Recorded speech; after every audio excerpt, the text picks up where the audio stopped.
So tell me, what's your goal? I don't know. I just want to speak English. Very good.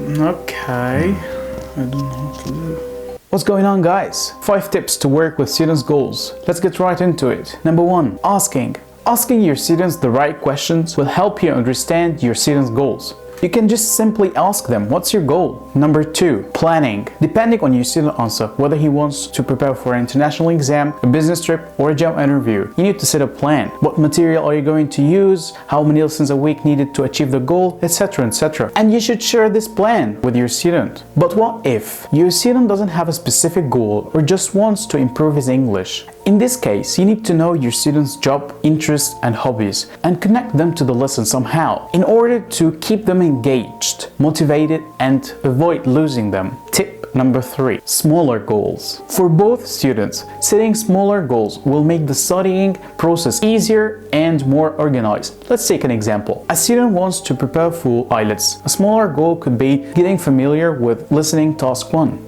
Another student who just wants to improve his English. A small goal for him could be knowing the difference between say and tell. Tip number 4, progress. Showing your students their progress and praising them will always keep them satisfied and motivated to achieve more and more. We all love to be praised. Tip number 5, challenges. By giving your students different challenges depending on their interests, for example, watching a movie without subtitles, developing a habit to learn 5 words every day and send them to you, or reading an article and then discussing it in the following lesson could be an effective way to push your students to their goals.